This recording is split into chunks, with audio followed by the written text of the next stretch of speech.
On December 6, 1980, a man named Mark David Chapman flew from his home in Hawaii to New York. On December 8, 1980, Chapman went to a local bookstore, bought a copy of The Catcher in the Rye, and signed it, "This is my statement, Holden Caulfield." He then took a taxi to the Dakota, the Central Park West building John Lennon co-owned with his wife, Yoko Ono. Lennon and Ono had just released their first album in 5 years, Double Fantasy, which had only just that day entered the top 40. At around 5 p.m. on December 8th, Lennon and Ono left the Dakota to go to their recording studio. They always had fans hanging around the building, and before getting into their car, Lennon signed Chapman's copy of Double Fantasy.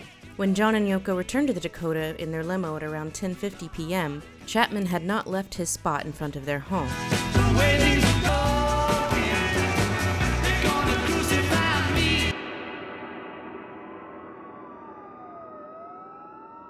First responders arrived in minutes and hurried Lennon into his squad car while Chapman sat on a stoop, placidly reading his copy of Catcher in the Rye.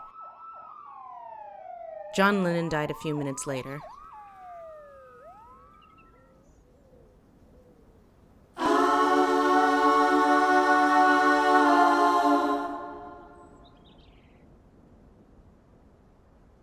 Because the world is round, it turns me on.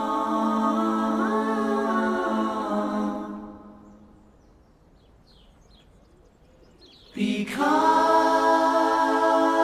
the world is round.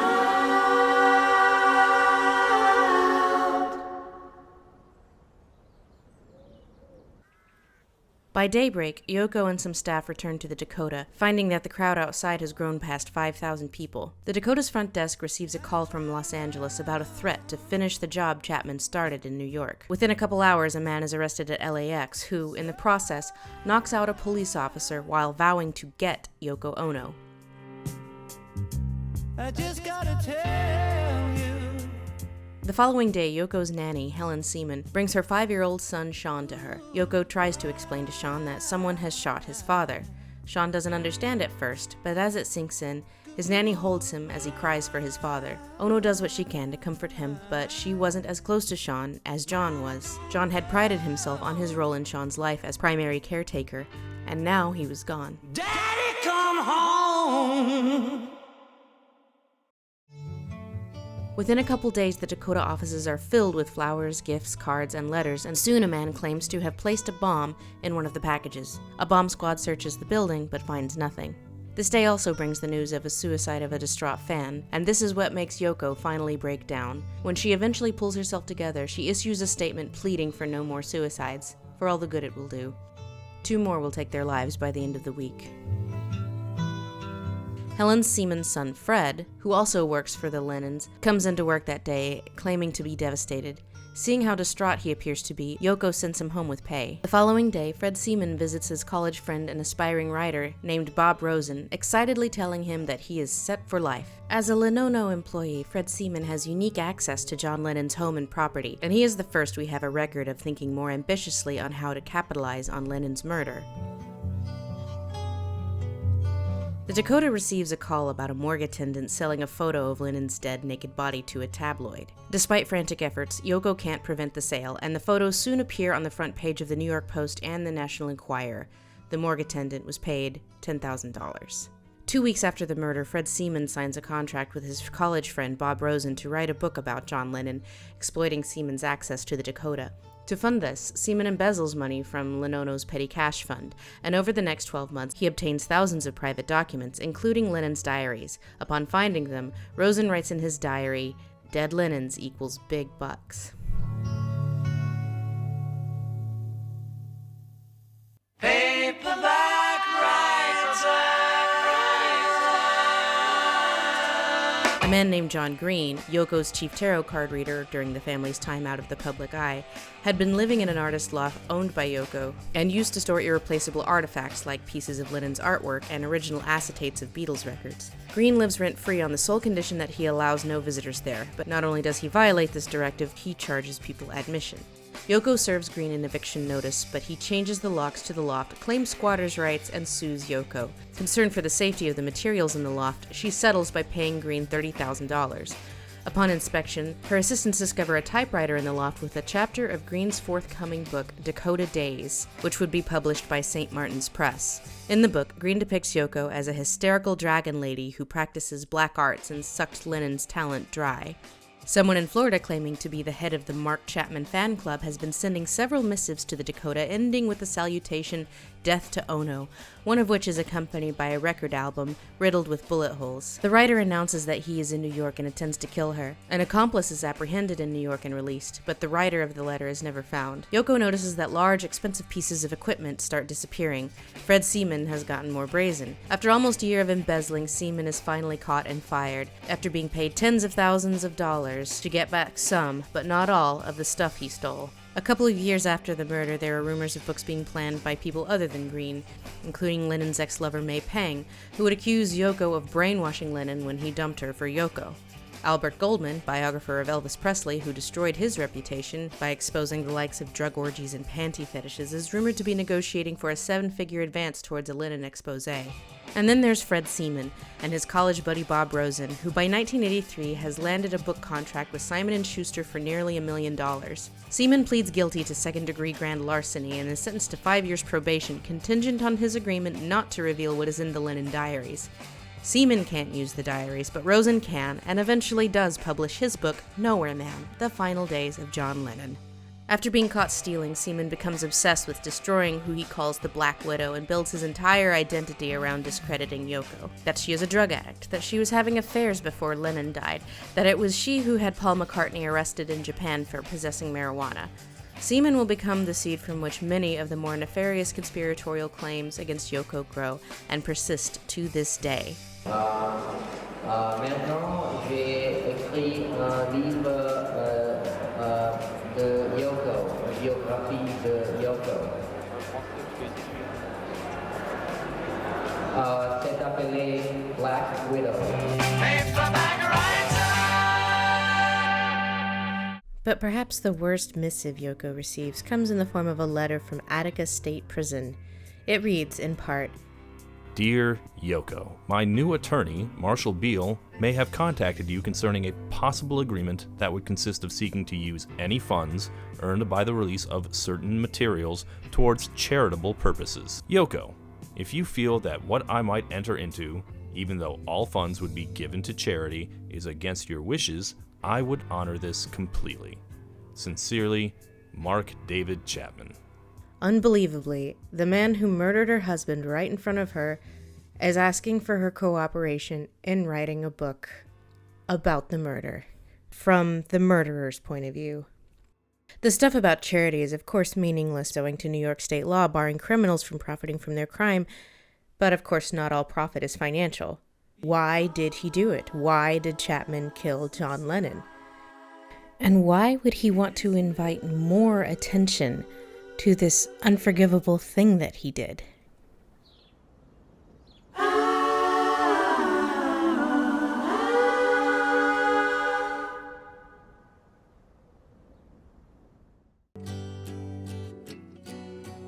So 40 years later, I'm sitting at a wine bar in Long Beach, California, looking at some Beatles footage on Adobe Premiere that my editing partners just sent, and I've got this giant Beatles bag that you can see from a miles away. It's a designer thing. I bought it in Vegas. I don't think they make it anymore. And this boomer next to me looks at the bag and he looks at my computer and he goes, "Oh, you like the Beatles?"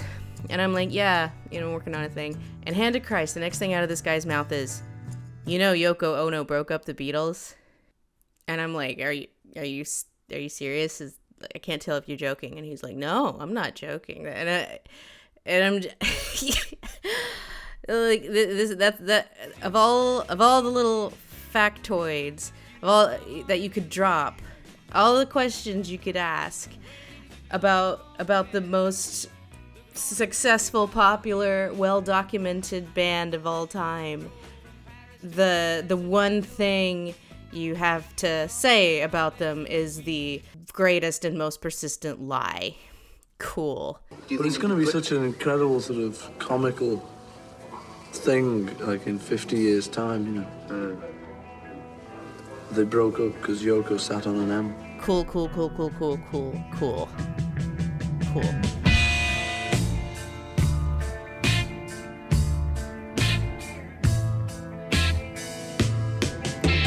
So before we get into it, let's get out of the way that I think it's interesting that the narrative around Yoko Ono was that she never contributed anything to John Lennon's oeuvre after the breakup of the Beatles and basically destroyed him creatively, when most of the stuff that John is valorized for today, his post-Beatles albums, his activism particularly against the Vietnam War, was done in collaboration with Yoko. She even co-wrote Lennon's biggest hit. Imagine all the people.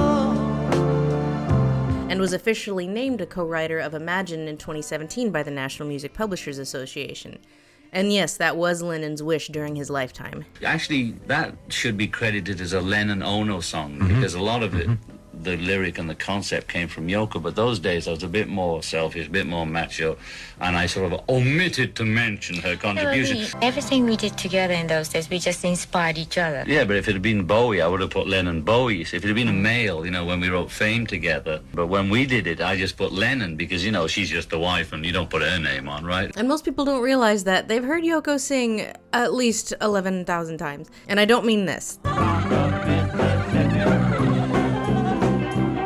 The John Lennon song that probably gets the most airplay out of any of them, including by the Beatles, owing to seasonality, is Merry Christmas, War is Over, which Yoko sings about half of.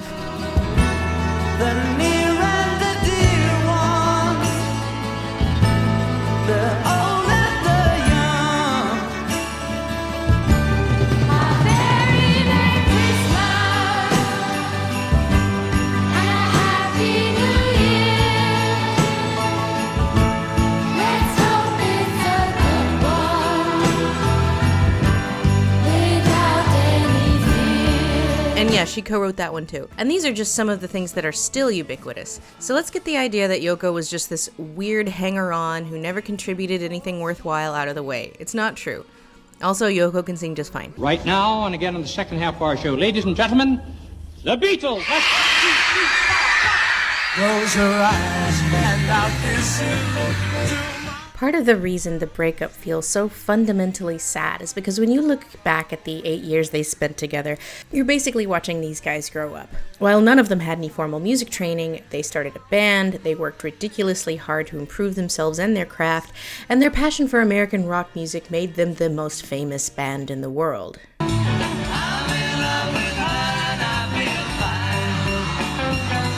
You can watch their early shows in Hamburg, their historic appearance on Ed Sullivan, their early interviews, and even movies like A Hard Day's Night, which established their razor-sharp, cheeky sense of humor that just was not seen on this side of the pond. Has success changed your life? Yes. They looked like they were having a blast, because for the most part, they were. But there were challenges. They didn't just want to be popular, they wanted critical respect, like their idols, Bob Dylan and Chuck Berry had. But by 1966, their tour schedule both stymied that and was no longer fulfilling, owing to the fact that they couldn't hear themselves play because of all of the screaming.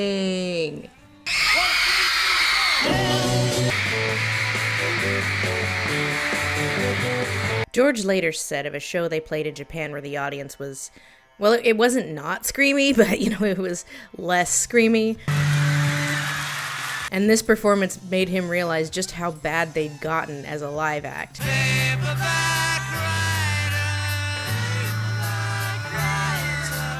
So they decided to quit touring altogether. They started incorporating complex arrangements with a wide variety of instruments. They start their own record label with their own stable of artists. They start using mind-altering drugs. George learns to play the sitar under his mentor Ravi Shankar. John gets into avant-garde art and starts spending a lot of time with his Japanese performance artist. Paul takes up more of a leadership role, and Ringo, well, he's just happy to be here. But internally, by the late 60s, things are falling apart. And it's not just sad to watch, it was sad for those involved. There's this moment in Get Back where George has temporarily quit the band and John just stops showing up for rehearsal. So it's just Paul and Ringo alone. I don't know. And then there were two. I used to float, now I just... These guys weren't just in a band together. Their relationship was familial, said Ringo just this year. It was a great time of my life, being a Beatle. It was great. And I had 3 brothers, an only child. And that's life. So what could have happened to drive them apart? Was this avant-garde performance artist who was doing a lot, and I mean a lot of heroin at the time, really that powerful? No, she was not. Everything in the Beatle garden was rosy. But that was a long time ago. They went their own private ways, found their own friends, and became less reliant on each other for guidance and comradeship. Where did it all lead to? The reason why the band broke up is complicated, but I'm going to try to simplify it as much as I can in order of when they first left the band.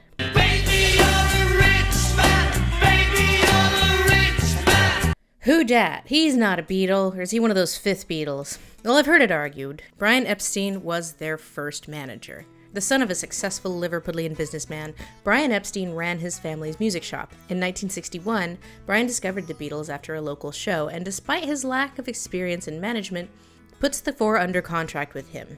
By May of the following year, he had secured them their recording contract with EMI. But before they signed their contract, John and Paul start a song publishing company together. Years ago, when the Beatles were still the Quarrymen, they had agreed that all of their songs, even the ones they write by themselves, would be published under the moniker of Lennon-McCartney, which is why Lennon has a credit on Hey Jude, and Paul has a credit on both revolutions. Number 9, number 9, number 9, number 9, number 9.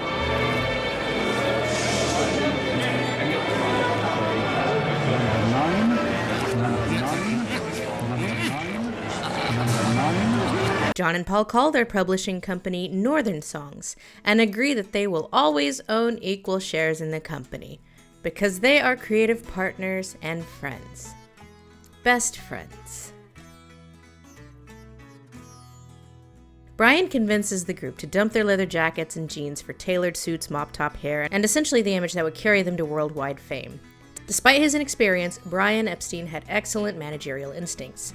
For the next 6 years, although he's only a little bit older than the lads, Brian is effectively team dad, creating their image, cultivating opportunities and matching personalities, but Brian has his own issues.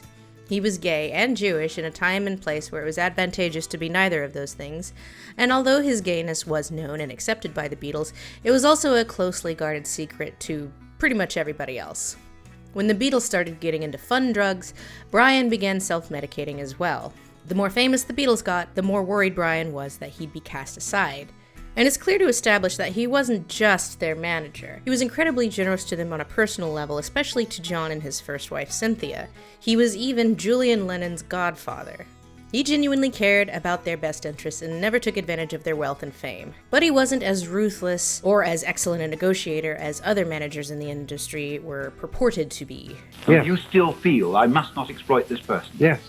Absolutely. I still feel that even if they don't want to know about a certain contract or a certain fee or something, it's my duty to inform them, even though they may throw the bit of paper away on which I tell them. But doesn't this make life terribly uncomfortable for you? No, not at all. I think many of my artists are conscious of the fact that I do want them to know what's going on. It's been rumored that the Beatles' B-side Baby You're a Rich Man was about him, and may have also included some playful slurs by John.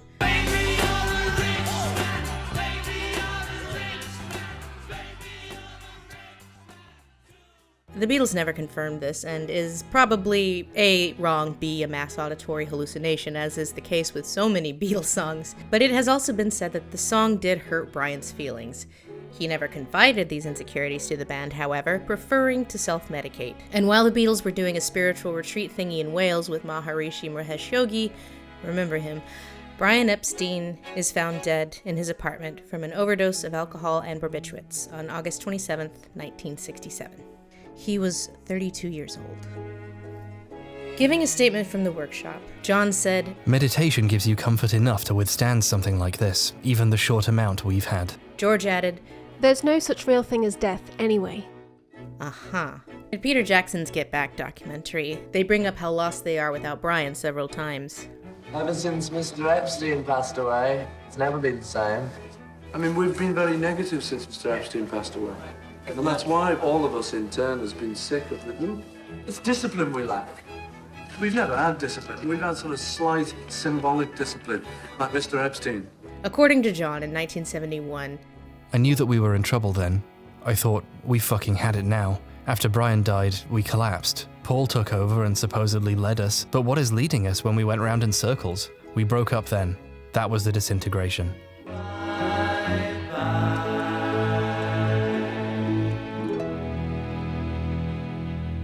Well, I bet you I'm gonna be a big star. Ringo always enjoyed immense popularity as long as the Beatles were together. Arguably the most popular Beatle if we're going by low negativity ratings. Here, those yours. No, they're for Ringo.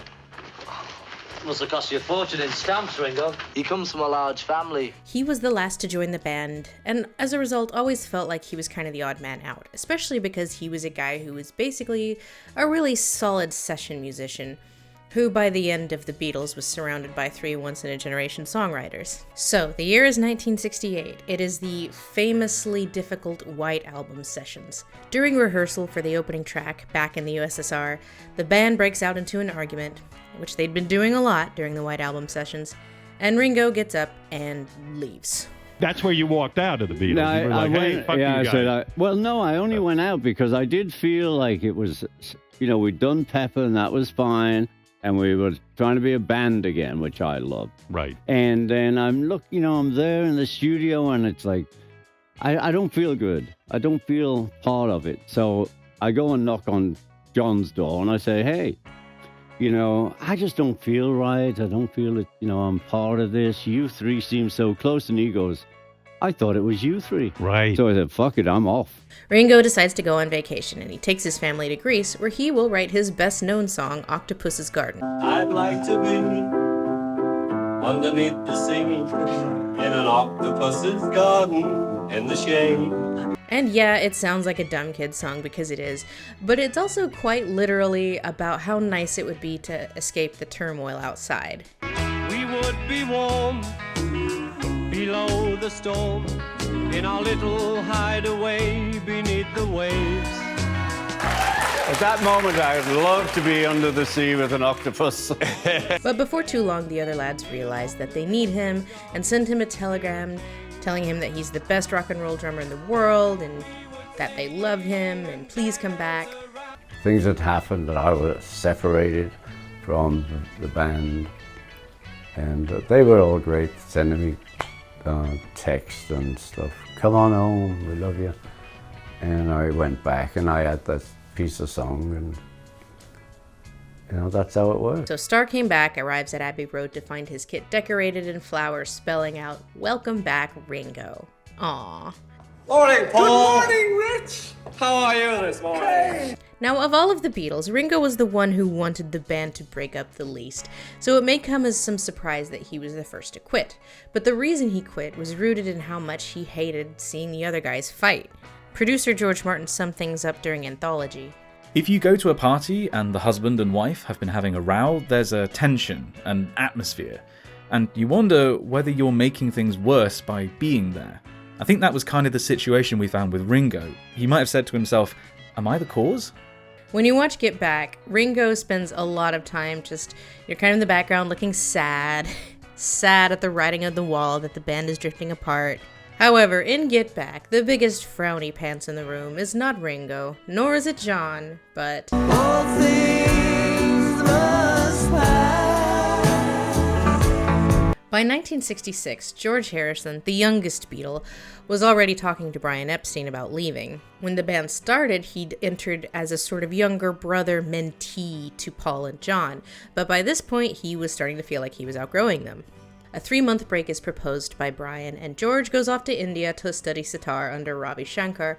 George is placated for the time being, but by the time the group gets back together in April of 1967 to record Sgt. Pepper's Lonely Hearts Club Band, which is basically Paul's baby, the strain is still felt, said George of the Sgt. Pepper sessions. It became an assembly process. A lot of the time it ended up with just Paul playing the piano, and Ringo keeping the tempo, and we weren't allowed to play as a band as much. When the Beatles began, George was the youngest. He could play the guitar, but he was not a songwriter. He would learn the craft from John and Paul, and over the years would eventually rise to their level, but John and Paul never saw it like that. George was basically restricted to a quota of around 2 songs per album, which became a bigger issue the more songs he had in his personal backlog. Recording for Get Back, which would eventually be released as Let It Be, begins at the beginning of 1969 with the intent of also releasing another documentary film, although most of the Beatles are not thrilled with this after the flop that was Magical Mystery Tour. Read the book. A documentary is the concession, one that ends up inadvertently recording the end of the group itself. I think I'll be leaving the band now. When? Now. Mostly he's mad at Paul and John for kind of having eyes only for each other, Paul for his micromanaging. See, we should be different beat and sort of all onto light things and symbols. Yeah. Boom, da, boom, boom. About a week later, they changed their plans for the album and the documentary they were filming. George comes back happy, and for a minute they're almost back to the good old days. They're working well together, everybody is fine, and the Get Back sessions provide the boost they needed in order to eventually record Abbey Road, their best album, Don't At Me. But the problem still stands. George still has that quota of only 2 songs per album, and by this point he's probably a more prolific songwriter than either Paul or John. His now classic solo album debut, All Things Must Pass, was not a double album, but a triple album. By 1969, George was sick of John and Paul having the run of things. He had outgrown them. Because all these songs of mine I could give to people who could do them good, but I suddenly realised, fuck all that. I'm just gonna do me for a bit. Over the years, I had such a lot of songs mounting up that I really wanted to do, but I only got my quota of 1 or 2 tunes per album. Mm-hmm. And that way I would have had to have recorded about 100 Beatle albums just to get out the tunes I had in 1965. Were you held down by the other fellas? Well, very subtly, yes. I don't know, I'm just trying to get some more songs on the album. You know my name? I'm the number. You know my name? During the band's break in 1966, John Lennon goes off to Spain to shoot the black comedy film How I Won the War. Of this period, Lennon would later say, I made a movie, How I Won the War, with Dick Lester, which never got much seen, but it did me a lot of good.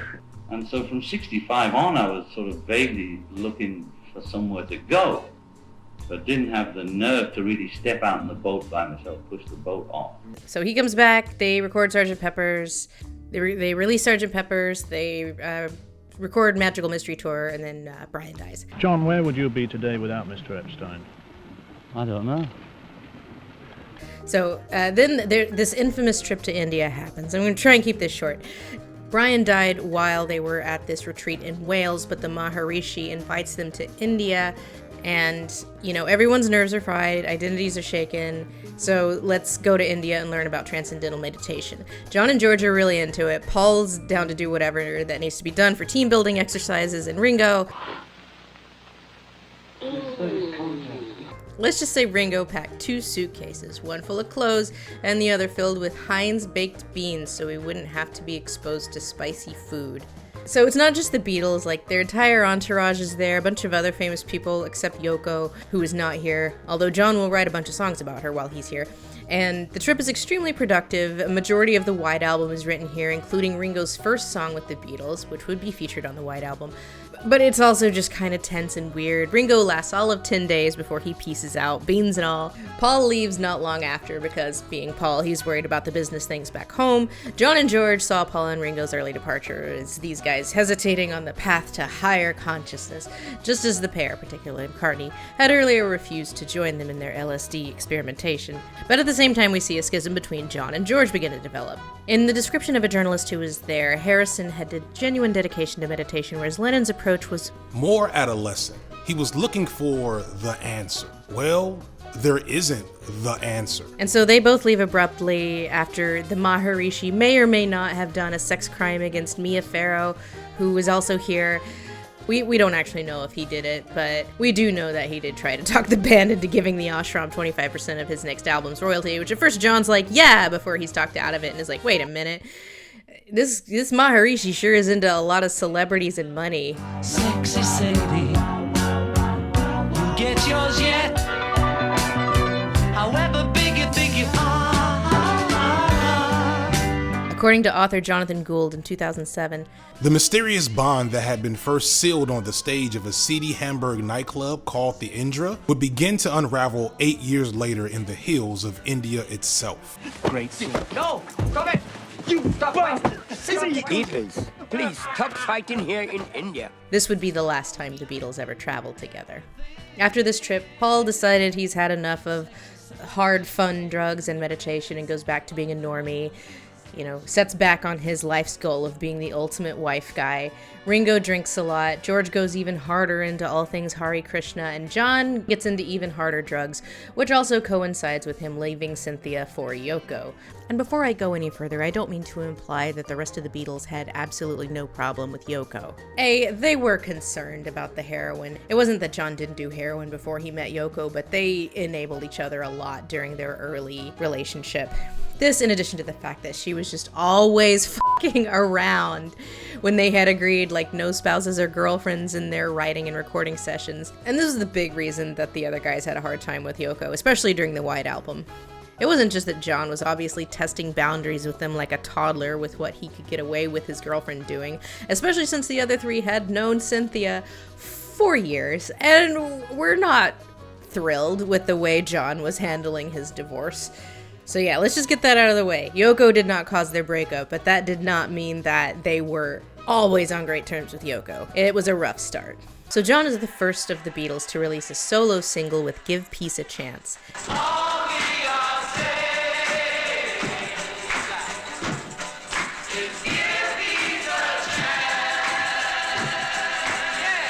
An anti-war anthem that John feels he could not release with the Beatles because it is just too ding-dang-dong political for Paul. Paul is not anti-protest song per se.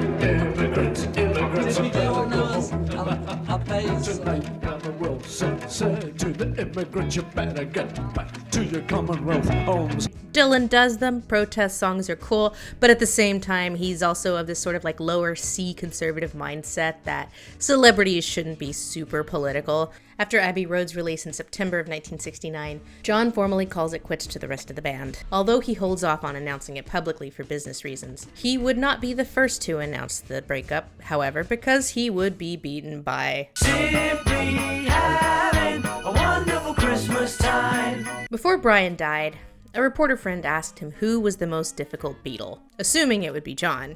After all, the beleaguered manager Norm in A Hard Day's Night is loosely based on Brian, and he spends the whole movie being John's butt monkey. Are you listening to me, Lennon? You're a swan. Brian surprised his friend by telling him no, actually, it was Paul. Paul was a bit of a control freak. Always getting in Brian's business and was always upfront about what he thought the Beatles needed, whether he was right or not, and he was often right. And he usually got what he wanted, either through his charisma or just by being pushy, because Brian was deep down afraid of being replaced. After Brian's death, the Beatles decide to self-manage, but Paul becomes de facto band leader. Used to play those dark clubs in Hamburg. Remember that, Paul? Of course I do. I booked them. I'm the leader of the Beatles. It was Paul who would announce the breakup shortly after the release of his debut solo album McCartney in April 1970. Without telling his bandmates he was going to do this. John is, of course, furious, thinking he's using the breakup to promote his own album. But this was not the greatest anime betrayal. Remember Northern Songs? Well, Paul had been secretly buying shares of Northern Songs, the publishing company he co-owned with John.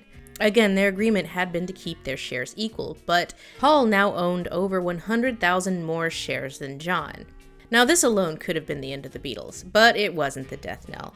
If the death knell could have been said to be a person, that person was not Yoko Ono.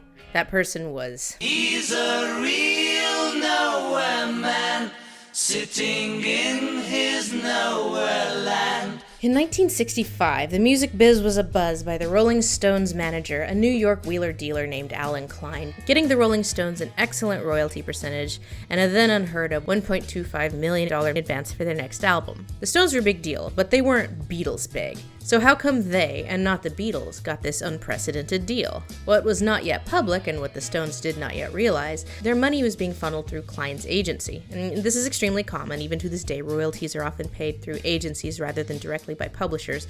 But Klein, according to the contract he wrote, did not have to disburse these royalties for 20 years. So in that time, he could do whatever he wanted with the Rolling Stones' money. And so Klein was doing stuff like buying stock in GE with their money and cashing out the dividends when it was convenient, while also ignoring the Stones when they sent him messages like, hey, guitar broke, I need a new one. Hey, we need to pay our staff. Hey, please give us some money so we can run our business. And slowly the Stones realized that this unprecedented deal was also screwing them over in an unprecedented way. But this was not public knowledge in the 1960s. So of course Paul, bossy boots that he is, after a renegotiation by Brian Epstein that got them a deal that sounded nowhere near as amazing, is like, where's our deal, Brian? Where's our $1.25 million advance, Brian? And Brian can't answer that. You know, he's a good manager, but he's not experienced like Klein. You know, he's not a lawyer, and he really does try to do right by his lads. Klein, of course, would love to manage the Beatles, the only act in town that's bigger than the band he is currently swindling. And when Brian died, he saw his opportunity. And to give you an idea of how ghoulish this guy was, he actually said this in an interview with Playboy. I can even tell you the moment when I knew for sure I was going to be their manager. I was driving across a bridge out of New York and I heard on the radio that Epstein had died. And I said to myself, I got him. When Klein met John in January of 1969, smack in the middle of the Get Back sessions when things were actually going better for the band, he knew exactly how to push John's buttons. Alan before? I met him the other day. He's fantastic. He really is very strict. Very, very clever. But to change, man. Yeah. That's what it's about. We all bosslers. And the con man who's on our side, so he changes. All those other con men on the other side. He told him that there are 4 Beatles. So where does Paul get off acting as de facto leader? I'm the leader of the Beatles. He also declares that Yoko isn't getting her flowers as an artist, from the Beatles or from society at large. And this was everything John wanted to hear. So Klein didn't ask to manage them right away. All he wanted was full access to their books. You know, just to see how things are going, because John is worried about Apple, their record company, and John grants him this without telling Paul. So Paul finds out, and while a few years earlier he was pestering Epstein about why he wasn't more Klein-like, by 1969 he was no longer hashtag Team Klein, and John's actions had him worried. His fiancée Linda's father, Lee Eastman, was also a New York lawyer, and unlike all these Brits, he knew the guy's reputation, as well as the fact that he was currently under active investigation by the SEC. So they all decide to meet. George, Ringo, John, now officially represented by Klein, and Paul, represented by Lee Eastman. And it goes tits up right away. Paul wants Eastman to manage the Beatles' finances, and the other 3 are like, no, dude, we are not letting your girlfriend's dad manage our company. Paul also makes the mistake of condescending to Klein's clothing style, which John reads as classist. Klein, who's done some digging into Eastman, has discovered that Lee Eastman was actually born Leopold Epstein and was a Jew who had anglicized his name and proceeded to do the thing that Trump did to Jon Stewart when he kept calling him John Leibowitz. Like, what, are you ashamed of your heritage, Epstein? John thinks this is hilarious. Paul and Lee Eastman quickly got fed up with Klein's belligerence and fled the meeting. And so Alan Klein, now alone with the other 3, tells them, oh man, it's really bad. It's like really bad. Your finances are bad, man, but don't worry. I'll do an audit and I'll fix everything. And so they all sign with Klein on the spot. So with 3 of the 4 managed by Klein and Paul refusing, they are now at an impasse. They can either dump Klein or dissolve the band. They chose the latter.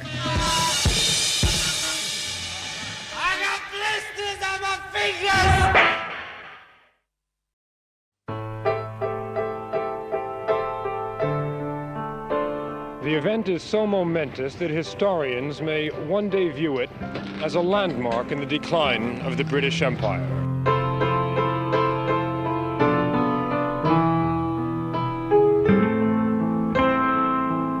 Paul would ultimately get the win on this one as the other 3, one by one, realized Klein was bad news, and by 1973 they had all parted ways with him. But what was Yoko's share of the blame here? She maybe could have stopped the breakup, but she was swayed by Klein's flattery, same as John, George, and Ringo. At their first meeting, Klein promised her $1 million in funding for her next art installation, an absurd number that he could not and never did deliver on.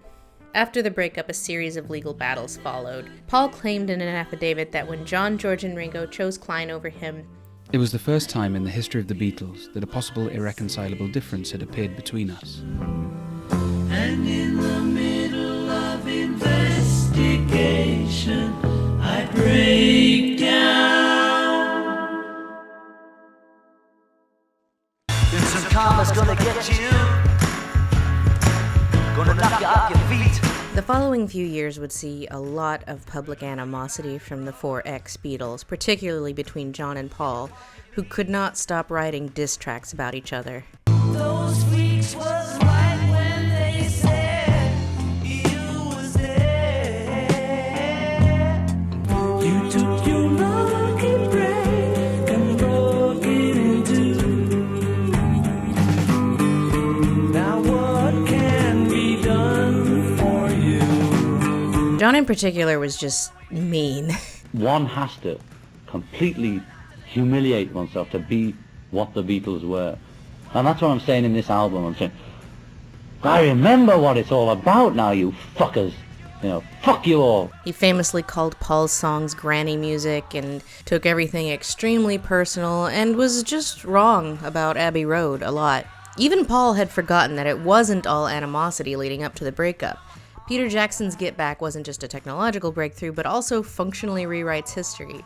A history that has become so woven into the fabric of rock legend that even the people who lived it had forgotten that it wasn't all bad.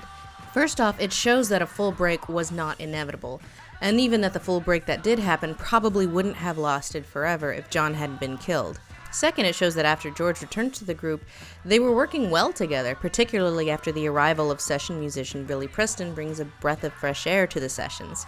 In fact, the mood is so improved after they move to Abbey Road and bring on Billy, they talk about making him a member of the band. I mean, I just like him in our band, actually. I like a fifth Beatle. But of particular note is a conversation between John and George where they talk about wanting to preserve the Beatles while they work on solo projects. We put out an LP and it's all safe that the Beatles are together, but George is doing an album. Oh yeah, but I mean, it'd be nice to, if any of us can do separate things as well. But that way, it also preserves the Beatle bit of it more. Now, Paul didn't hear that conversation in 1969. He didn't know that even happened. He sees the film, and I ask him, what do you think about that conversation that you would have seen for the first time where George, you know, and John talk about a solo album? I mean, that sort of paints a picture of how the Beatles could have carried on the future. And you know what Paul said to me? He said, I wish I knew that they said that at the time. So while there were a lot of factors at play that went into the decision, for the most part it was the business side of things, not the personal or artistic side, that really drove them apart. If it hadn't been for Brian's death, if they hadn't started Apple Corps, if they hadn't got caught up with Alan Klein, yeah, there would have been solo projects, and that probably would have been their main thing for a while, if not forever. John was just more excited by working with Yoko in 1969. George had way too many songs and was always going to be held back by John and Paul. But though a break was inevitable, a permanent breakup complete with war and diss tracks was not. It's interesting how public perception even shaped the memories of the people who lived it. Paul was so affected by all of the accusations that it was his fault and he was the real villain here that he started to believe it. And I kind of bought into it. I thought... That you were the villain? A little bit, you know, because when you're called it enough, you start thinking, well, maybe I was, you know. So I had to do a lot of sort of wrangling with, wasn't I? Did I know John? Were we friends and anything, you know? Knowing really we were, but there were so many rumors about it. And that photo, when I saw that, it's like, yes, we were friends. But even despite all that, despite the public narrative being so powerful that it shaped the memories of both Paul and Ringo, making them forget that the Get Back sessions were, for a lot of it, a rollicking good time, they never blamed Yoko for the split. No, the group had problems long before Yoko came along. Many problems, folks. She certainly didn't break the group up. The group was breaking up, and I think she attracted John so much to another way of life that he then went on to do very successfully and had a sort of second part to his career, writing things like Imagine and doing Give Peace a Chance. I don't think he would have done that without Yoko. They can't understand why we should actually enjoy splitting up. But there's a time, there's a time when people grow up and they leave home or whatever they do and they go for a change, and it was really time for a change. Ringo was one of the few people Yoko would talk to in the days after John's assassination. I didn't need to hear people telling me how much they loved the Beatles or any of that when we just lost John, because I wasn't there to see a Beatle. I was there to see my friend, not relating to this band. And in the years since, Yoko has been maybe even hyperbolic in her praise of Ringo. Ringo was always just very gentle, and he really believed in peace and love. No one is probably going to believe it, but he was the most influential Beatle. An incredible day for me to finally go to bed with Yoko. So, who even was Yoko Ono? Like, why was she such a big deal? A love that should have lasted years.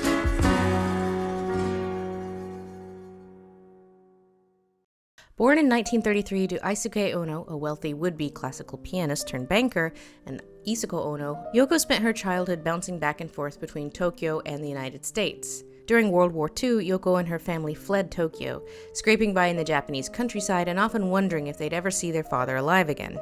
By 1952, Yoko's family had moved to New York, where she joined them before attending Sarah Lawrence University to study poetry, where she was introduced to the avant-garde movement. She ultimately dropped out after meeting her first husband, classical pianist Toshi Ichiyanagi, before settling in New York in 1957. It is there that she meets the head of the Fluxus movement, a loose association of Dada-inspired artists, and begins exhibiting her own work with the help of its founder, George Maciunas. In the following years, as she builds her career, Yoko gets a divorce, is briefly committed to an institution for depression, remarries, and has her daughter, Kyoko. By the time she met John in 1966, she was well known and respected in the avant-garde scene. For a point of comparison, think Marina Abramovich. In fact, her most famous art exhibition, Cut Piece, would prove heavily influential for Abramovich's later work. Cut Piece is an installation where Yoko sits motionless on the floor in fine clothing for a set length of time, and the audience has the instruction to cut pieces of her clothing off. And this was fine for a few installations, but as you can imagine, this could and did get violent and exploitative, and Yoko stopped performing it eventually. A running theme throughout Yoko's body of work is the power of imagination. Yoko considered imagination integral to her survival of the World War II bombing of Tokyo. Said Yoko of the hunger they experienced at the time, Lying on our backs, looking up at the sky through an opening in the roof, we exchanged menus in the air and used our powers of visualization to survive. When her brother was hungry and unhappy, Yoko would ask him, "What kind of dinner would you like?" "Ice cream," he would say. "Good. Let's imagine our ice cream dinner." They did. And he started to look happy. I realized even then that just through imagining, we can be happy. So we had our conceptual dinner, and this is maybe my first piece of art. Although the Fluxus movement was inspired by Dada, Ono's art can almost be described as anti-Dada. Although much of it springs from the horrors she lived through and witnessed during the war, much like the original creators of the Dada movement after World War I, instead of creating anti-art for a civilization that did not deserve grace, Yoko created art that tried to ferret out goodness and optimism and potential in humanity, often through absurdism. Her art has this through line about process. Imagine this, cut this off, watch the sunset until it becomes a square. In fact, it was this that caught John Lennon's attention in her book Grapefruit before they even met. So while still married to her second husband, she encounters John Lennon at one of her shows. Yoko accompanied John while he browsed the art on display. One piece that particularly caught his eye was a ladder, which when you climb up, there's a magnifying glass at the top, which you use to look at a piece of paper on the ceiling where you read a tiny word, and that word is just yes.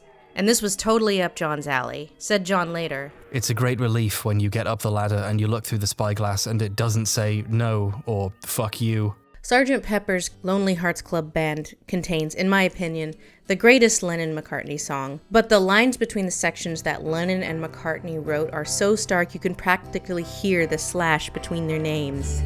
He blew his mind out in a car. didn't notice that the lights had changed. Woke up, fell out of bed, dragged a comb across my head. A crowd of people turned away, but I just had to look. Found my way downstairs and drank a cup, and looking up, I noticed I was late. After this, they did collaborate some, but most of their songs were written separately, which Paul attributed largely to the fact that they had no reason to be around each other when they weren't recording. They had stopped touring. It is around this time that John and Yoko start their first unfinished experimental albums. The fact that John was still extremely popular with the Beatles, but this is what he was creating with Yoko, combined with the stuff that he was dragging, kicking and screaming onto the White Album. Number 9. You could see where people were a bit put off by Yoko's influence, while at the same time, people ignore the stuff that she collaborated on that were generally well liked. The thing about Yoko's crimes, they're kind of hard to disprove. Like any conspiracy theory, it's much harder to prove a negative that has been alleged. Like, we don't know what was going on in Paul and George's heads. They could have been just nonstop Yoko hate, and it could have been John being brainwashed from the moment he met her to the moment he died. 14 years, we can't prove a negative. Nobody ever said anything about Paul having a spell over me when I was with him for a long time, or me having a spell over Paul. They didn't think that was abnormal, two guys together. I don't think anybody should be that interested in every detail of my life, from Beatles to now. But anybody who claims to have some interest in me as an individual artist, or even as part of the Beatles, has absolutely misunderstood everything I ever said, if they can't see why I'm with Yoko. Also, her crimes are not that bad, so you can't chant lock her up over her alleged crimes. It's just like... Lock them all up. It's also being annoying, especially all that avant-garde singing. But most importantly, the disdain for Yoko's crimes, they're easy to relate to. We all know of someone who was kind of ruined by some relationship they got into. Dude, you ever have like a buddy of yours and he's dating some fucking psycho, but he's in love with her, so you can't fucking say anything, and you're just sitting there waiting for the fucking lightning bolt to hit your friend in the head where he finally realizes that he's dating a psycho, and it's kind of like, John, that's your woman. Get her in line. And John Lennon does not even he doesn't even blink. The legend of the abusive, controlling woman is overstated in its frequency and often utilized by manipulative, abusive men. We'll get to that later. But these women absolutely exist in the real world. Everybody knows someone like that. But you really can't discuss the backlash against Yoko without factoring in race. There were plenty of interracial relationships between American men and Japanese women coming out of World War II. In 1945, after the war had ended, I met an American soldier named Walter Lutz. We fell in love. And many of these women came back to the US. But Yoko does not fit the image of such a woman at all. She was not demure or submissive as the stereotype said she should be. We did get a look of real resentment from one woman. She had lost a son at Iwo Jima. Miwako was disturbed. But when I explained, she understood. She was political. She cared about the people dying in Vietnam. She wanted an egalitarian marriage, a basically unheard of thing before the feminist movement of the 1970s, and one that John always struggled to deliver on. A Western world barely a generation removed from World War II was of course always going to look at a woman like Yoko Ono, whose whole thing was challenging people and taking them out of their comfort zone, and make her into a cultural punching bag if she came into the public spotlight. Like, just look at this Esquire article written about her in 1970. Nice.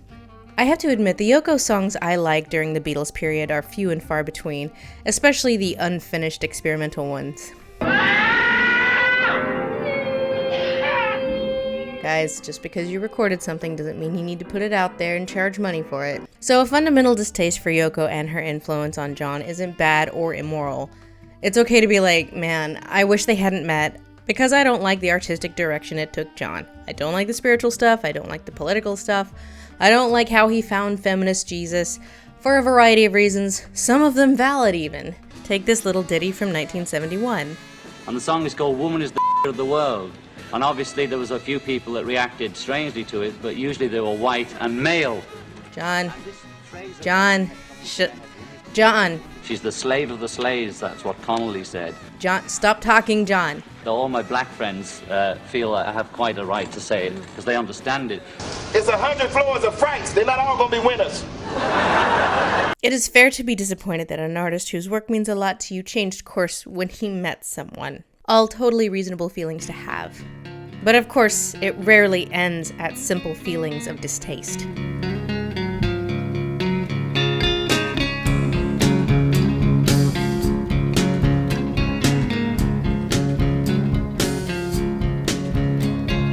On March 30th, 1994, Kurt Cobain bought a gun. Courtney Love, who was the front woman for the band Hole, married Nirvana lead singer Kurt Cobain in 1992. Here they are, Nirvana! By this point, Nirvana's breakthrough album, Nevermind, had already taken the world by storm, with Cobain himself garnering many comparisons to John Lennon.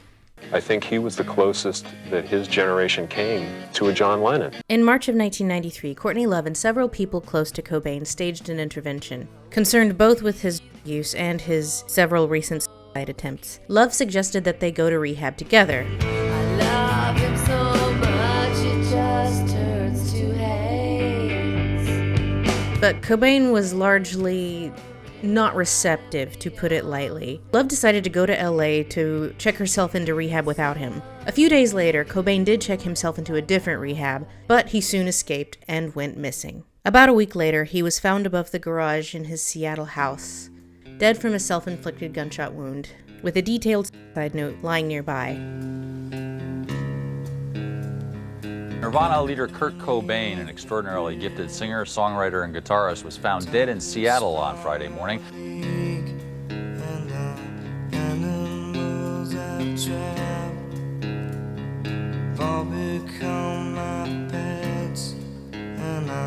I don't really think it takes away his dignity to read this, considering that it's addressed to most of you. For too many years now, I feel guilty beyond words about these things. On our last 3 tours, I've had a much better appreciation of all the people I've known personally and as fans of our music, but I still can't get out the frustration, the guilt, and the empathy I have for everybody. There's good in all of us, and I simply love people too much. So why didn't you just stay? So much that it makes me feel too fucking sad. Thank you all from the pit of my burning, nauseous stomach for your letters and concern during the last years.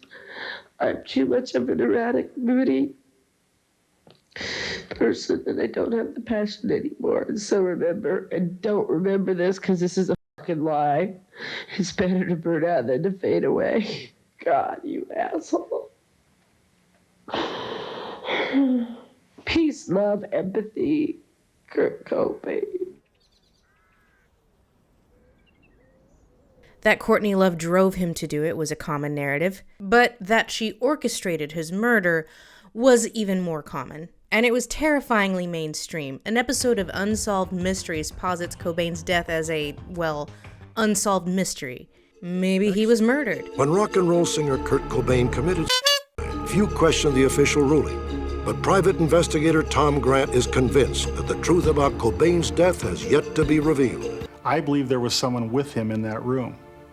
I believe it was someone that he knew. In 1998, a documentary called Kurt and Courtney premiered at Sundance Film Festival. The film spends most of its runtime building a case that maybe there is some credence to the idea that she conspired in his murder, before inferring, nah, she probably didn't.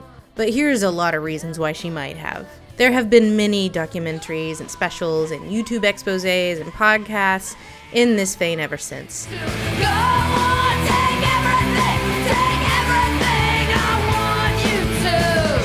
The fact that Cobain took his own life a week before Hole's breakthrough album, Live Through This, was released did not help Love's public image with the conspiracy crowd. Neither did her behavior in the year following his death, nor her brazen attitude in general, nor her bottomless talent to turn her friends and colleagues into enemies, people such as Trent Reznor, Dave Grohl, Tori Amos, and serial abuser Marilyn Manson. nor did the surfacing of domestic disturbances that happened while Cobain was alive help her, such as the March 18, 1994 incident where Love called the police because she feared that Cobain, who'd locked himself in the bathroom, might take his own life. Cobain told the police that he was hiding from her. And now I understand. You leave with everything.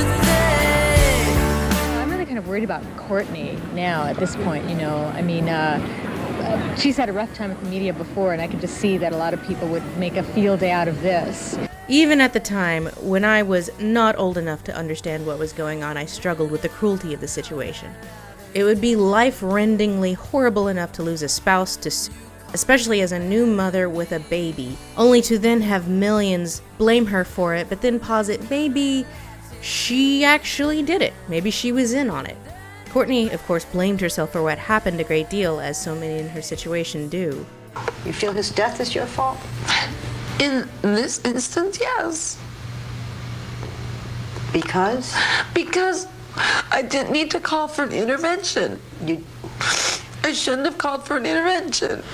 Both Courtney Love and Kurt Cobain had substance abuse problems before they met, and like John and Yoko, enabled each other. We all know about your little problem. Oh. Just keep them coming. But Cobain not only suffered from depression his entire life, it ran in his family. He had 2 uncles who was using firearms. Cobain also suffered from a condition that caused him chronic pain, which was compounded by the stress of fame and touring.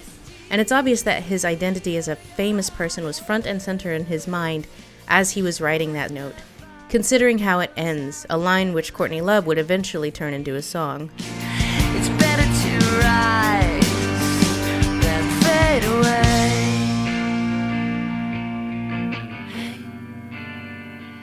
In the eyes of so many, Kurt Cobain was not an autonomous person who struggled with mental illness and physical illness his entire life, but an infantilized male genius. Kurt Cobain may have been a dynamo and a genius, but deep down he was weak, insecure, an addict who was ripe for exploitation. All this Black Widow needed to do was to get her fangs in him, and he was doomed. I really have to wonder why, if people have so much respect for these geniuses who create this work that they love so much, that when it comes to their interpersonal relationships, they are reduced functionally to babies with no autonomy. Any action that they take that you don't like, well, it's not their fault. A woman made them do it. So for all you folks out there who think that I'm having the wool pulled over my eyes, well, that's an insult to me. You think you know me, or you have some part of me because of the music, and then you think that I'm being controlled like a dog on a leash because I do things with her, then fuck you, brother or sister, you don't know what's happening. Meghan Markle is a more recent example of a woman absolutely excoriated for ruining her husband's life, and one I find particularly baffling. Race was obviously an element here, as was her status as both an American and a divorcee. But beyond that, she didn't do anything other than rub people a certain way. In fact, it was through Meghan Markle that I was introduced to the wild, horrid, pseudoscientific world of YouTube body language experts. There's been no kissing or actual hugging between the two of them, the kind of things that they did last year. Her smile becomes teeth, that's it. Her eyes are dead. Meghan is making the headlines a pathway to victimhood. The entirety of this clip is like a combination of Amber Heard and Kamala Harris. Yike. But the narrative of her ruination of Prince Harry is a particularly strange one to me because Prince Harry, he doesn't do anything. Do something! Ugh. He wasn't this sensitive genius like Kurt Cobain or an activist like John Lennon. He was just a royal.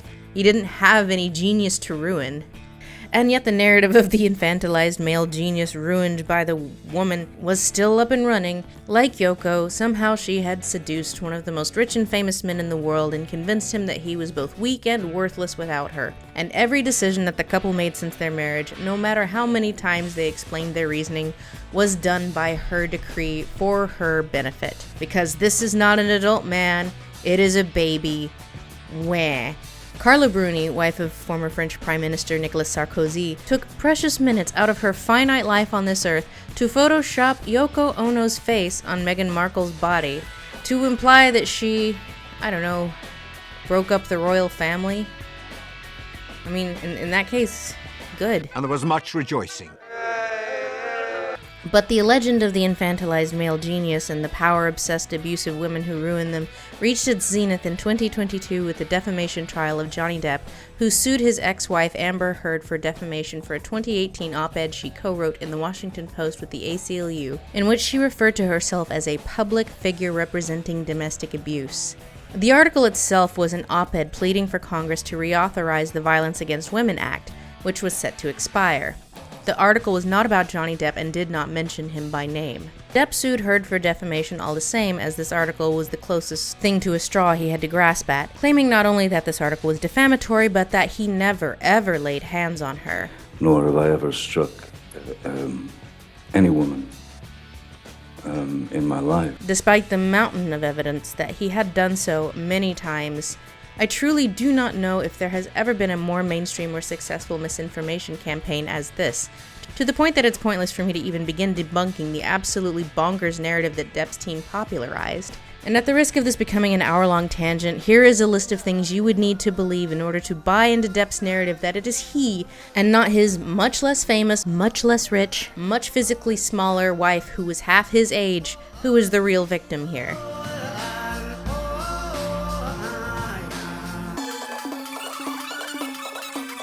There is so much to learn from how this case played out, but what I want to focus on is how eagerly people accepted Depp's patently ludicrous narrative. And yes, the narrative he presented at trial was that the mountain of evidence Heard had against him was all an elaborate hoax, rather than believing that a guy with a well-documented history of violence, intimate partner abuse, and substance abuse dating back to when Amber Heard was a toddler started falling off the wagon hard in the late 2010s after years of proclaimed sobriety, set his sights on someone much younger and less powerful than he, and started abusing her when he was drunk and or high sometimes. That after several years of this, she started fighting back, even blaming herself sometimes for their fights and admitting to having done so. That over the course of their relationship, the cycle of drinking, physical and sexual abuse, apologies, love bombing, and a warm glow post-abuse period deepened. That his career fell apart not because of her false allegations, but because he was aging out of the roles that made him famous, and was a well-known liability because of his drinking and drug use. That none of the executives behind the decisions to remove him from the Pirates of the Caribbean or Fantastic Beasts franchises even knew about Amber Heard's op-ed until he sued her. According to writer and podcaster Michael Hobbs, one of the very, very few people who wrote anything in support of Amber Heard, one of the reasons I've gotten so obsessed with this case is the sheer unreality of watching large swaths of the internet and progressive media act as if this narrative, powerful man with anger management and drug problems beats wife, is some implausible fairy tale rather than a story we've seen a million times. Oh, make me over. I have to ask a couple of things about Justin. Okay, of course. He has gone on television and pretty much said, you broke his heart. You did something that caused him so much pain, so much suffering. What did you do? Speaking of professionalism, when is it professional to publicly bash someone who's going through a hard time? Few early adopters of social media have been so vindicated by recent history than Kara Cunningham, who literally became famous by becoming a joke for defending Britney Spears. Leave Britney alone! Britney Spears spent years being excoriated by the tabloids as a bad mother who dates bad, silly men. She shaved her head, she hit a paparazzo's car after the 9 millionth invasion of privacy, and we all laugh. It's funny. Now, some 15-odd years later, it's not so funny anymore. Britney didn't make suffering or victimhood a part of her brand, but she didn't need to. One only need to look at the reality of her situation for like a minute. You look beautiful, Britney. Don't do it like that, please. Come on, this is your exercise. Jogging, jogging. By the late 2010s, she had not had control over her personal life, bodily autonomy, or estate for a decade. Because that long, intense wail of agony had not been met with human empathy by her family, but effectively by house arrest. Pamela Anderson in some ways had it worse because something deeply personal was stolen from her by a man trying to get revenge not against her, but against her husband. Hence, we have the first major celebrity sex tape. If anything, her husband's flagging career was boosted by said sex tape, where hers was functionally ruined. And then there's Monica Lewinsky, a non-public figure who never intended to be famous. Where do we even start? Two of these three women have had high-prestige miniseries from their points of view come out within the last couple years. Monica's with her help, Pam's less so, but both reflecting the change in public opinion, that we had all gotten it wrong. That these women were not attention-seeking sluts using their sluttiness to climb the social ladder or whatever, but were victims, both of the public and of the men in their lives. To have something so intimate stolen from you, something private from inside your marriage, and have it taken without permission and exposed to the world, it's devastating. That the public scrutiny and demonization that they received wasn't just disproportionate to their transgressions, it was not deserved at all. But not Yoko. Yoko Ono donated some John Lennon memorabilia to the Rock and Roll Hall of Fame this week. The items include his Sgt. Pepper uniform, an electric guitar he used at Shea Stadium, and the original handwritten lyrics to several songs that she ruined. If anything, the legend of her evil has only grown since John's death. Brandy, what is love? John Lennon said love is the answer. He also said, no thanks, every hot woman. I'll take this woman crawling out of the well from the ring who none of my friends like. I play a freaking bomb. That is if you have any talent at all. Hi, I'm Yoko Ono. The new spokeshuman for Girly Girl Beer. And now, a song I've written! Seriously, give me the remote. I was famous twice. Yeah, that's too much time in me. Yoko Ono is not mad about you this week. Mad about you? Okay, that way I remember. Yeah, that's pretty cool. She'll be playing a conniving bitch who broke up the Beatles. All right, hey. It's just a given that her contribution to history was breaking up the Beatles and ruining sensitive flower genius man-baby John Lennon. But why? Why is it that Yoko has never gotten her big reevaluation in the public consciousness? I think the operative word here is suffering, but it has to be balanced with a perceived lack of playing the victim. Britney never blamed the press at the height of her crisis. Pamela never spoke out on what happened to her except obliquely and as a good-natured, I can take a joke kind of thing. You know, Lynn, and I realized I could paint the picture of my own life and that, yeah, life isn't easy. I don't know, I just thought, why not love somebody in spite of it all?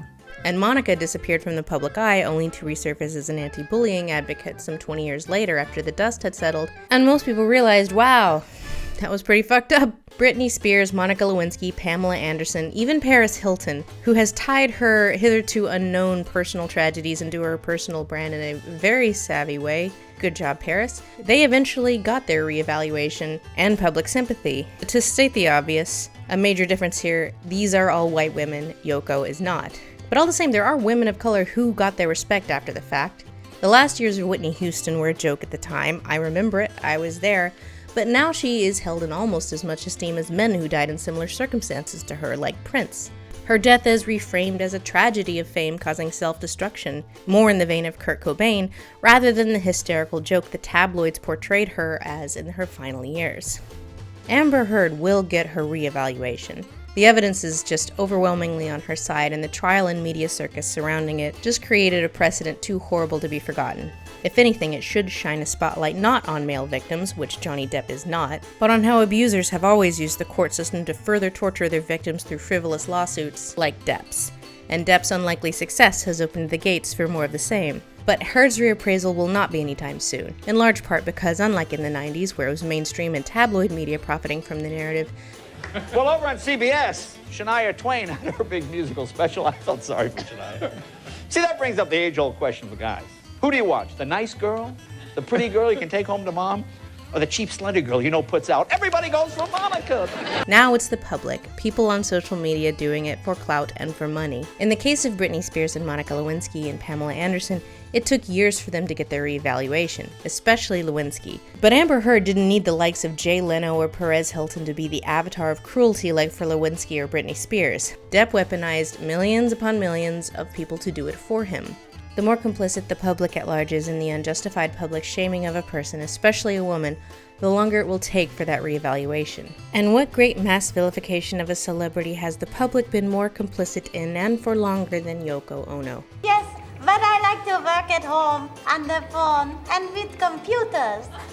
Yoko has mentioned in interviews sometimes how hard it was being so hated, but she never made being a victim a part of her brand. For all that period when people were blaming you for the breakup of the Beatles. Well, I've been blamed, I don't know, maybe 30, 40 years now. You were aware of that going on? You were aware that's what people were saying? I was fully aware of it because it was like they was jabbing me all the time. Like acupuncture, it is probably actually healthy that people jab me, and I was turning that negative energy into positive energy. And that's why I think that one of the reasons that I'm healthy now is because we're healthy. Well, sort of healthy is because I went through all that. She has never been perceived as vulnerable. Even Courtney Love let people see her cry a little bit early on after Kurt's death, but she hardened up real quick. I gotta go back to work. I mean, it's what I do. Well, no one's gonna hold this against you, I don't think, that you're right. I think they do. I mean, I think that it's expected that I should go close the drapes and shoot drugs or something for, 5 years. But I don't want to do that. Yoko has never publicly been perceived as a person who suffered, either before or after John's death, mostly because she inherited all of John's estate. She has his IP, she had his money, so what's she got to suffer about? A common attack against Yoko is that she wanted to use John's fame, to which I can only say, no shit, Sherlock. Yes, she wanted John's fame to elevate her art and her activism. Likewise, John wanted to use her credibility. Neither of these people were stupid. They knew exactly what they were doing. Any famous person has a fraught relationship with fame, but John wanted to use his for something good. He wanted to weaponize it. And through Yoko, he found a shape for it. This is why they did their famous bed-ins. They knew that their wedding would be a press-feeding frenzy, so they decided to use that to their advantage. In a lot of ways, they were the first celebrity activists. They were predated/inspired by civil rights activists forced into the role, people like Muhammad Ali and his opposition to the draft. My conscience won't let me go shoot my brother or some poor hungry people in the mud for big powerful America and shoot them for what? They never called me. John took the idea of the protest song to the next level, to that of actual protest. John and Yoko understood that celebrity was a weapon, but it was never one they could fully control. Eventually came this understanding of the inherently destructive nature of fame. But I wasn't free. I'd got boxed in. It wasn't just because of a contract, but the contract was physical manifestation of being in prison. And that I might as well have gone to a 9-to-5 job as carry on the way I was carrying on. I just got myself boxed in. Which, combined with burnout on the music industry in general and the birth of their son Sean, is why John and Yoko stepped away from fame for the second half of the 1970s, only coming back when they felt the burst of creative energy that would lead to the two albums Double Fantasy and Milk and Honey. Our life together is so precious. Together we have grown. These albums weren't political, but more about celebrating domestic bliss. We are boring and proud. We've been through the ringer and come out the other side stronger. By the release of Double Fantasy, bending fame to their own ends was no longer the goal. It's time to spread our wings and fly. Don't let Maybe John and Yoko were no longer concerned with their celebrity, but the man who killed John was. just like starting over. Starting over.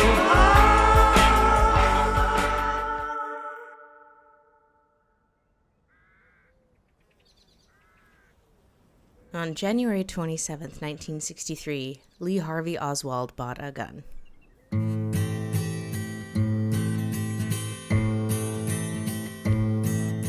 Now somewhere in the black mining hills of Dakota there lived a young boy named Rocky Raccoon. Oswald made his first assassination attempt using that gun on April 10, 1963, against former U.S. Army General Edwin Walker. Walker was a crank who was so far to the political right, he was forced to resign from the U.S. Army, eventually being charged with insurrection and seditious conspiracy for his anti-integration activism. Oswald, a self-described Marxist, I am a Marxist, that is correct. basically saw this guy as his equal and opposite political mortal enemy. You might say the anti-Americans, as far as our traditions, heritage, and constitution are concerned, and there are plenty of them in this country, in spite of the federal government's position that there is no threat from within. Rocky had come, equipped with a gun, to shoot off the legs of his rival. And when Oswald missed his mark on that day, he'd get his chance at a high-profile political assassination about 7 months later. On November 22nd, 1963, Lee Harvey Oswald bummed a ride to work with a friend, went to the 6th floor of the building where he worked, loaded that same gun which he'd left there the day before. He drew fast and shot, and Rocky... President Kennedy died at 1 p.m. Central Standard Time.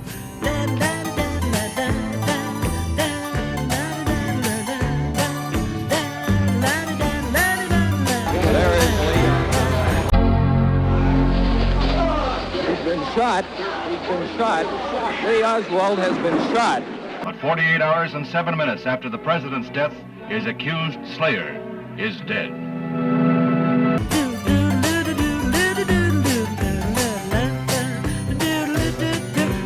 I think a big reason why people have an easy time buying into the conspiracy narrative surrounding JFK isn't the idea that an otherwise insignificant person could just so happen to get a job in the right place at the right time and alter the course of history after his first, more, let's say, politically appropriate assassination failed, although that is part of it. Well, there's an enemy within this country, and of course it's the same enemy that represents the position that we should do away with the House Un-American Activities Committee. Why, after all, would he kill Kennedy, a Democrat, someone whom his imagined arch enemy often described as a communist? It's the murkiness of Oswald's motives, made even more murky by his own assassination a few days later. But really, we know them from that first failed assassination attempt. Oswald was a left-wing extremist, with a highly inflated image of his own self-importance. He was also a sad sack of shit who had never accomplished anything. He couldn't hold down a job, he couldn't keep his marriage together, he couldn't even make it in communist Russia as a Soviet worker. Oswald wasn't smart, he wasn't articulate, he didn't have any friends. The only thing you could say for the former Marine was that he was a pretty good shot. Why he figured Kennedy was a good replacement for Walker was because by that point, the political motives had ceased to matter to Oswald. After all, Kennedy was to Oswald's right on most issues. As Americans, we find communism profoundly repugnant as a negation of personal freedom and dignity. Back in the U.S., back in the U.S., back in the USSR. I didn't shoot anybody, sir. I haven't been told what I'm here for. There's an ominous symbol in Lee Harvey Oswald's murder weapon. People have a hard time wrapping their head around why mass murderers do these things, when the answer is pretty simple. Infamy is a quick and easy form of fame. Kennedy was important. Oswald wanted to be important. He wanted to be a part of history. And in a culture as violence-obsessed and fame-obsessed as ours, is it any wonder that so many people, who otherwise contribute nothing to the people in their lives or society at large, hone in on killing people with guns as an easy way to get the attention to which they feel so entitled? So when people say the official narrative of the JFK assassination doesn't make sense, or even the Lenin assassination, which Sean Ono Lennon would eventually come to believe, what they mean is that these killings don't make narrative sense, and therefore they don't satisfy our need for a cohesive narrative. The JFK assassination doesn't make narrative sense the same way Lenin's murder doesn't make narrative sense. If he's not dead, John Lennon can't be dead. It's just not satisfying. Wouldn't it make more sense if Lenin was the victim of a political conspiracy? After all, the US government had done everything they could to keep him out of the country. The FBI had killed Fred Hampton for similar reasons. Why not John Lennon? The power to the people. You know, anybody knows that the people have the power. All we have to do is awaken the power in the people. The people are unaware. It's like they're not educated to realize that they have power. Celebrities are much harder to track down now and are generally surrounded by security. So we don't see celebrity assassination with as much frequency as we did in the 60s and 70s. No, now we see school shootings and mass shootings. But they're done for more or less the exact same reason.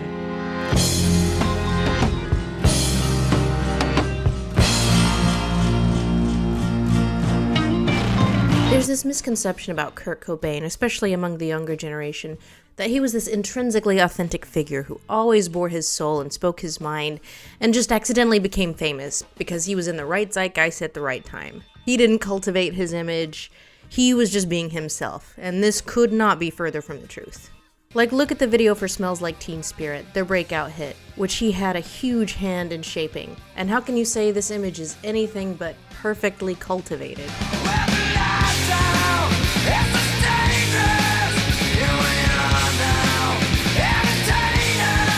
And brilliantly so, too. This song alone changed the landscape of music forever. As many people have said, Kurt Cobain was not good at being famous, but he wanted to be famous. He wanted to be the voice of a generation. He wanted to be an icon.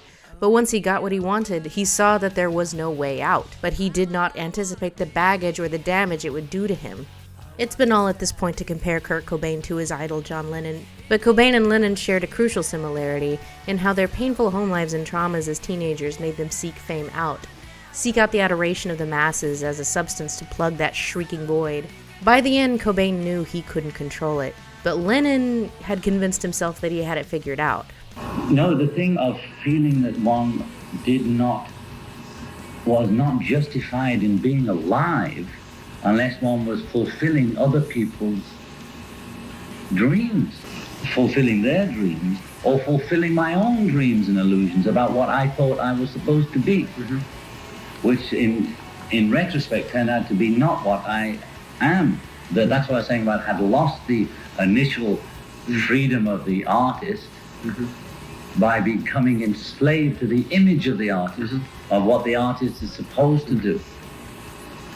And a lot of artists kill themselves because of that.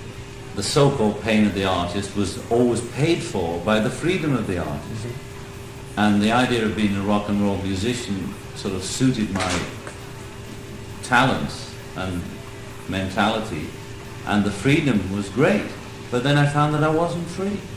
You better watch out. Oh, what you wish for. It better be worth it. So much to die for. Fame is a weird animal. Everyone sees it as this desirable thing that anyone who has it should be grateful for, and not this volatile position that is just as likely to destroy you as it isn't. It's kind of like taking up smoking. Yeah, I guess it makes you look cool, but, you've just octupled your risk of dying young. Speaking of which, George Harrison's official cause of death was lung cancer. It's a big cigarette for a big man. He blamed years of smoking for the disease that ultimately killed him, but it wasn't just cancer. On December 30th, 1999, George Harrison and his wife were attacked in their home by a paranoid schizophrenic who stabbed Harrison with a kitchen knife, puncturing one of his lungs. Harrison was hospitalized with more than 40 stabbed wounds, and a part of his lung had to be removed. Not long after, his cancer returned, and George Harrison died about 2 years after the attack.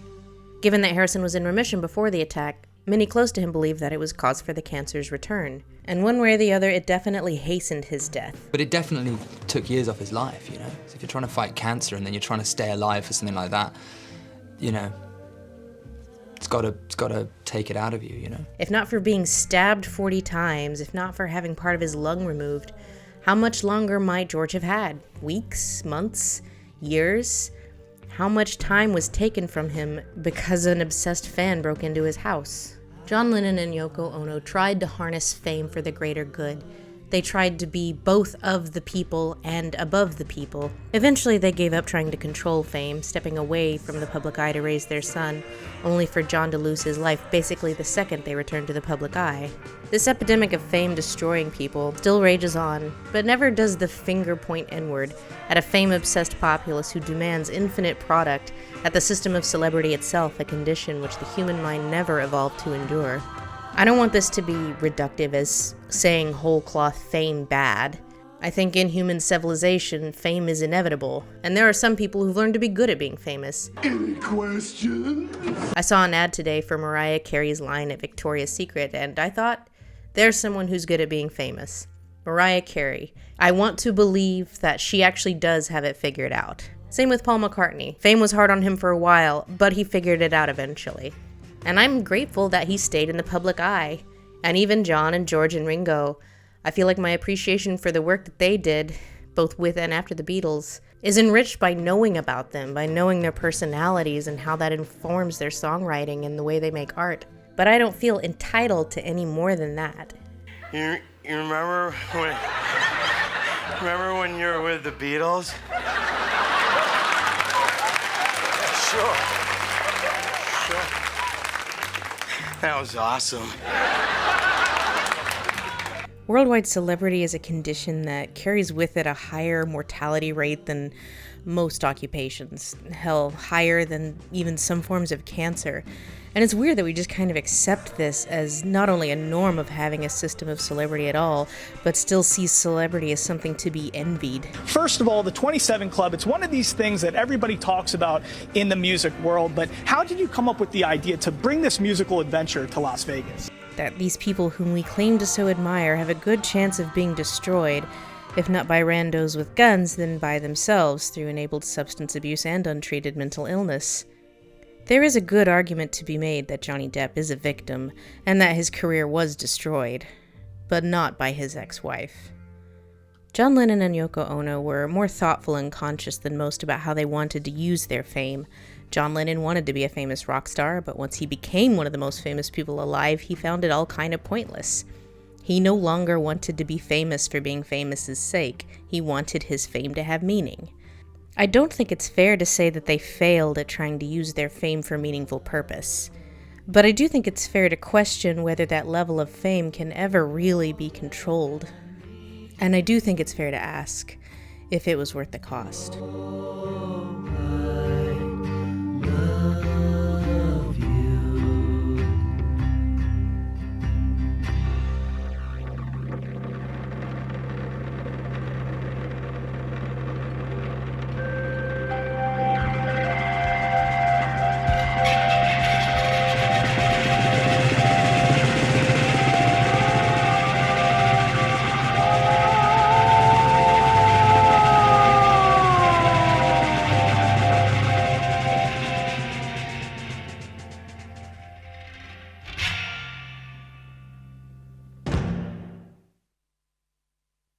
They've arrived at January 1969, and they're trying to figure out what it is to be the Beatles at this point in time.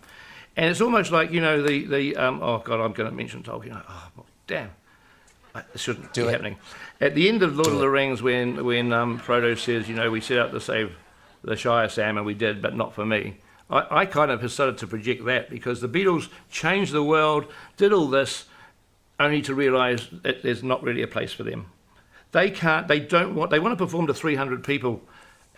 They last performed 3 years ago to 60,000. You try to sell 300 tickets to a show, you're going to have 60,000 people queuing up the street. What they want to do is they can't, it's not practical. And so they're suddenly realising what we want to do. We're the biggest band in the world. We have a very simple thing we want to do. We just want to be a rock and roll band. We can't do it. The world has no place for us anymore. Once there was a way to get back homeward.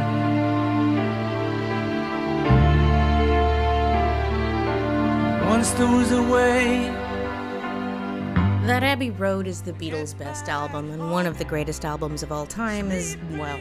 You know, that's just like, your opinion, man. But it is a fairly widely held opinion, especially by Beatles fans. Though it wasn't their last album to be released, it was the last they recorded and is now considered to be the final Beatles album. It's got a high quotient of classic bangers on it, but that's true of all of their albums, especially the later ones. To me, what makes it special is how it ends with a medley, which again, John spent the first few years of the 70s being wrong about. Like the way the songs flow into each other, build on each other.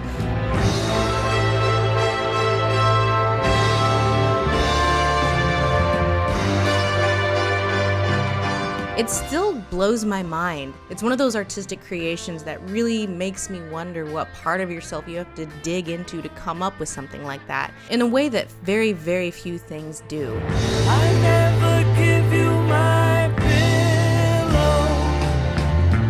I only send you my invitation. John did contribute to the medley, but it really belongs to Paul, who, like all of them, knew that this was probably their last hurrah as the Beatles and wanted to make it special.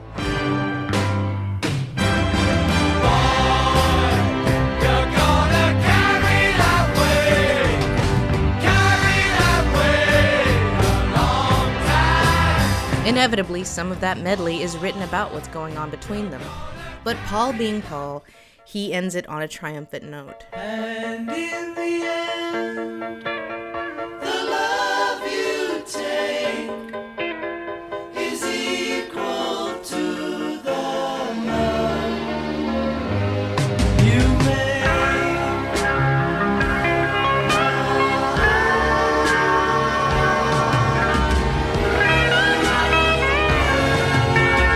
I mean, yeah, there's this weird ditty at the end, but we don't need to count that. Pretty nice girl, but she changes from day to day. The End is the final Beatles song of the Beatles era.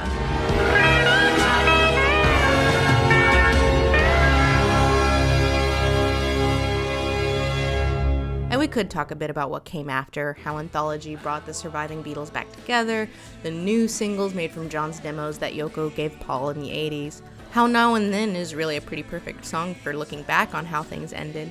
But to me, part of what makes the Beatles so special is that they ended on Abbey Road. The most popular bands and artists of all time usually have a fizzling before they call it quits. People all around the world in every nation like to get together for some excitation. A slow decline, or a steep one, if it doesn't end in tragedy at their height as it so often does. But not the Beatles. They chose to end on their highest note. So when people blame Yoko for the breakup, or even Paul, I have to ask, what more did you want from them? Did you want them to keep bitterly making music together, slowly declining into mediocrity, instead of ending on the note of triumph they did end on? Was what we did get from them in their time really not enough for you? Well, some people, you know, would go on and on forever, singing the same tune and playing the same gig if they were making some money, you know? Yeah. But I think we'd all rather give that up and try going on our own and try doing something we really want to do. Remember love, remember love, love is what it takes to see. In 2015, Yoko Ono got her first dedicated exhibition at the Museum of Modern Art in New York City. It was called Yoko Ono, One Woman Show, and it was based on a parody of a MoMA show she did in 1971, where she falsely claimed she'd released an army of houseflies into the museum and called it the Museum of Modern Fart. See, whoever said Yoko didn't have a sense of humor. At the time, this was a call out of MoMA not only for their exclusion of Yoko personally, but broadly of their exclusion of the Fluxus movement in general, which in hindsight was not a great look considering how influential they were in the art world. But it also shows how when the narrative of man-destroyer and fun-ruiner also lost is her identity as an artist, which is not hard to find except that people don't seem interested in looking. Yoko's art has always been rooted in process, in instructing the viewer to imagine things that are conceptually strange or paradoxical, but challenge them, such as asking a stranger to engage in things that make both them and her uncomfortable, or that make them question their participation as a viewer, and where it begins and ends. All we're saying is give peace a chance. But if the least we can do is give somebody a laugh, we're willing to be the world's clowns. Take, for example, this idea that she tweets about every few years or so. You see the chair as it is, but when you burn the chair, you suddenly realize that the chair in your head did not burn or disappear. Most wrote this off as weird, quirky, manic pixie nonsense, but it's emblematic of her art, to challenge people in the way they see the world, the narratives they construct in their mind. So let's say there is an object, and something destroys it, but that does not mean your image of the object has been destroyed. So it goes with a lot of the popular narratives about famous people that I've mentioned here, especially famous women, narratives that the majority assume must be true in these cases because many of them come from the people in these women's lives. The disgraced movie star who blames blames his ex-wife for his own ruined career, the PI who speaks out against the woman who hired him in desperation to find her suicidal husband, the former Ono employees who eventually make destroying Yoko their entire personality. Even the powerful, even literal princes and princesses of the world cannot control their own narrative when there are a lot of people invested in the narrative of something more insidious. To quote a random Medium article about Depp v. Heard, which was written under what I assume to be a pseudonym to protect the author from blowback, this case is about misogyny, and about how quickly we believe even the most patently ludicrous stories once they're uttered from a powerful man's mouth, and how much we still so dearly love to have a witch to burn. Is what it takes to meet. Remember love. Conversely, we could read the tweet about the chair as another one of Yoko's instruction pieces. Maybe we see the myth of Yoko the Destroyer. Maybe we burn it. Maybe after it turns to ash, what remains is the thing she actually did rather than the crimes misattributed to her. A small book of surreal instructions, the lyrics to Imagine, footage of strangers cutting off her clothes piece by piece, pictures of a new bride lying in bed with the man she loves for a week, a tree full of wishes, all things that could replace the burned false image, along with a 90-year-old woman still out there making art, still using that art to encourage people to examine the way they see the world, still trying, despite everything, to control her own narrative. Love is what it takes to fall.